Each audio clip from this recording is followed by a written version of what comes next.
Olá! Hoje nós vamos finalizar o capítulo 3. Esse item chama A Justiça de Deus Unicamente pela Fé. Então Paulo fala assim: agora, porém, independentemente da lei, se manifestou a justiça de Deus, testemunhada pela lei e pelos profetas. Justiça de Deus que opera pela fé em Jesus, em favor de todos os que creem, pois não há diferença, visto que todos pecaram. É isso que ele estava falando, né? Na parte anterior, na semana passada, a gente falou disso. Todo mundo errou. Todo mundo que está aqui errou, né? Porque o erro fez parte da nossa experiência, do nosso aprendizado. E todos estão privados da glória de Deus.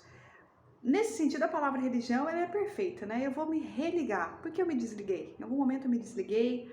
Ou que eu acho que a gente vive mais nesse estágio evolutivo em que nós estamos, nós nos religamos e desligamos várias vezes, né? Ao longo da nossa vida, ao longo do nosso dia, né? O religar significa reconectar. E são justificados gratuitamente por sua graça, em virtude da redenção realizada em Cristo Jesus. Então, Paulo, como ele é um grande conhecedor da cultura judaica, né, da forma de se pensar a relação com Deus no judaísmo, ele vai fazer uma contraposição teórica profunda no mesmo nível com Jesus. Então, se no judaísmo há uma série de rituais que são necessários para que essa religação aconteça, claro, isso veio historicamente, isso tem sentido. E se a pessoa está com o seu coração aberto, ela aproveita muito isso, não só no judaísmo, qualquer religião, né? Mas o que Paulo está falando é que com Jesus não é necessário os rituais, porque essa operação de religação, ela é interna, ela é pela fé. Então ele fala assim: Deus o expôs como instrumento de propiciação por seu próprio sangue, mediante a fé. Então ele vai explicando para a gente quem é Jesus, né? Que proposta Deus tinha quando traz Jesus, quando manda seu filho, né? Quando permite que Jesus venha sem nenhuma necessidade de encarnação. Ele que é o governador espiritual deste planeta. Qual que é a proposta? Ele queria assim manifestar a sua justiça, pelo fato de ter deixado sem punição os pecados de outrora, no tempo da paciência de Deus.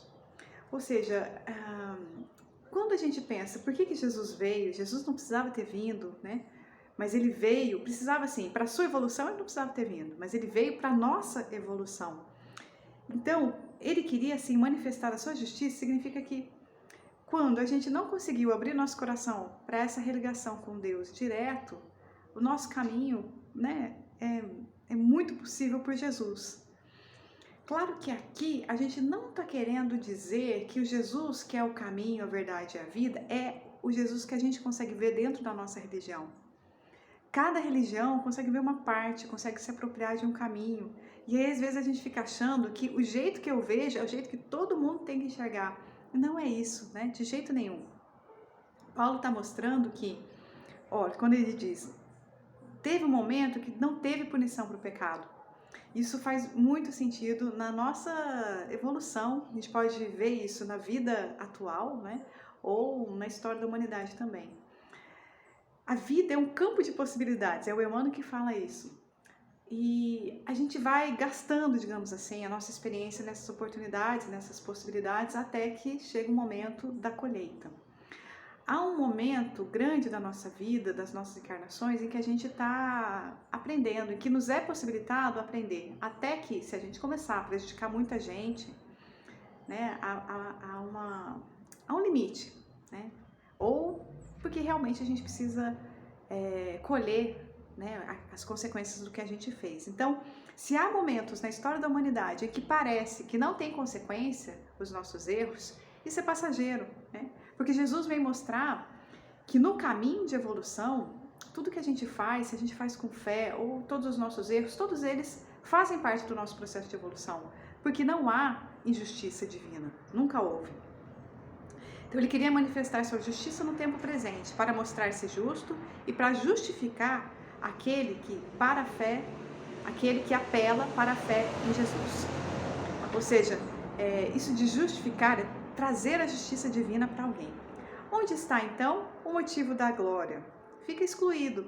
Aqui outras traduções vão falar de jactância, ou seja, para que o orgulho de ser da religião X ou seja da religião Y? Em força de que lei? Das obras? De modo algum, mas em força da lei da fé. Porquanto nós sustentamos que o homem é justificado pela fé, sem a prática da lei. Então, não a lei, os rituais religiosos, eles só são necessários se eles com isso ajudarem a aumentar a nossa fé. Mas se a gente não tiver, né, em situações que precisa realizar esses rituais, né, nós somos capazes de vivenciar a fé da mesma forma. Ou acaso ele é Deus só dos judeus, né? Não é também das nações? É certo que também das nações, pois há um só Deus que justificará os circuncisos pela fé e também os incircuncisos através da fé. Então eliminamos a lei através da fé? De modo algum, pelo contrário, nós a consolidamos, e isso combina com o que Jesus fala, né? Eu não vim destruir a lei, mas dar-lhe seguimento, dar-lhe concretude, né? Executar o que está na lei de verdade, sem as nossas incoerências, sem a nossa tendência a ir só pelas aparências, enfim. Mas a gente continua essa conversa semana que vem.